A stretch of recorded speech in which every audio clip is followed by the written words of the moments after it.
আমরা কি দেখছি? আমরা দেখছি পরিবর্তিত বাংলাদেশ। শাসন ক্ষেত্রে শাসক বদলেছে, কিন্তু শোষণের ধারা বদলায়নি। ইতিমধ্যে যে সমস্ত লক্ষণ ফুটে উঠেছে আপনারা সবাই পরিষ্কার। সর্বশেষ যেটা পেরেক মারা হচ্ছে, একটা গণতান্ত্রিক ধারা চালু হোক, এই জন্য এই নির্বাচনের ফলাফল নিয়ে আমাদের অনেক কষ্ট আছে। সব কষ্ট চেপে আমরা বলেছি আমাদের দেশটা গণতান্ত্রিক ট্রেন হিসাবে রেল লাইনের উপরে উঠুক, চলুক, সামনের দিকে চলুক, আস্তে আস্তে ঠিক হয়ে যাবে। তো উঠায় দিলাম। এই উঠায় দেওয়ার পরে এখানে প্রশাসক, ওখানে প্রশাসক, ওখানে প্রশাসক, এটা কি? এটা তো সংবিধান বিরোধী। পরিষ্কার আপনি সংবিধানের কথা বলতেছেন, ওই সংবিধানেই তো লেখা আছে স্থানীয় সরকারের সকল স্থলে একমাত্র নির্বাচিত প্রতিনিধিরাই তারা দায়িত্ব পালন করবেন। তো এদেরকে কে নির্বাচন করলো?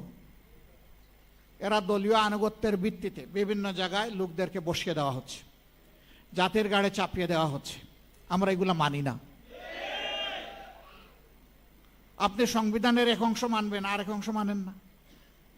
ভারী মজা। একটা অর্ডারের ভিত্তিতে দুইটা ভোট একই দিনে হয়েছে।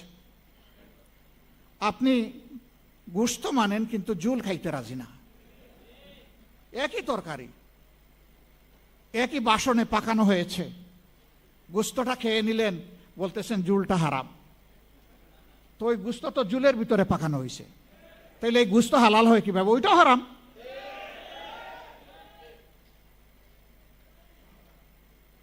জনগণকে এত বোকা মনে করার কারণ নাই। জনগণ সব বুঝে। হ্যাঁ, আপনারা মানবেন, তবে সহজে মানবেন না, আমরা বুঝতেছি। এরকম অতীতেও কিছু কিছু বিষয় সহজে মানেন নাই, কিন্তু পরে ঠিকই মেনেছেন। আমরা নিজের জন্য, কোনো দলের জন্য এই কাঠামোগত পরিবর্তন আমরা চাচ্ছি না, সংস্কার চাচ্ছি না। আমরা 18 কোটি মানুষের জন্য চাই। গণতন্ত্রের এসেন্স, বিউটি, একটা দল সরকারে যাবে আর একটা দল বিরোধী দলে থাকবে, এই দুই দল মিলেই জাতিকে সামনে এগিয়ে নেবে। সরকার ভালো করলে সহযোগিতা করবে বিরোধী দল, যদি মন্দ কিছু করে তাহলে লাগাম ধরে টান দেবে। আমাদের নীতি তাই হবে ইনশাআল্লাহ। তাওয়ানু আলাল বিররি ওয়াত তাকওয়া ওয়ালা তাওয়ানু আলাল ইসমি ওয়াল উদওয়ান। এই নীতির বাইরে আমরা যাব না।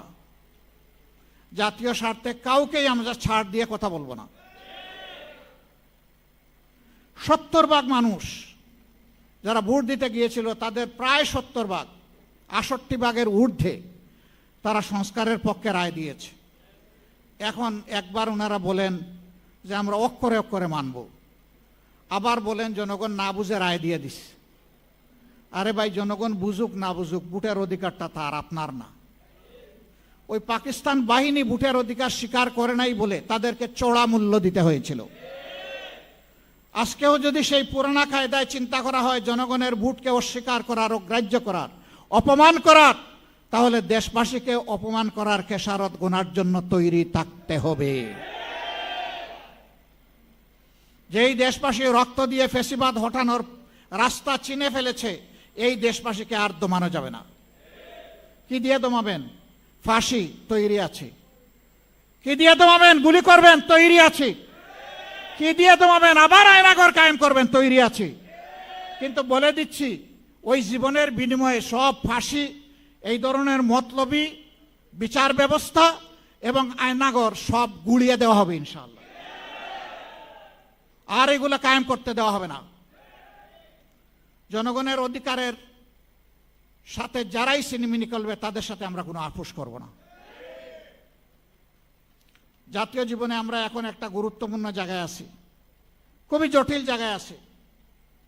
সম্প্রতি যুদ্ধের কারণে গোটা বিশ্ব অস্থির, অর্থনীতি অনেক দেশের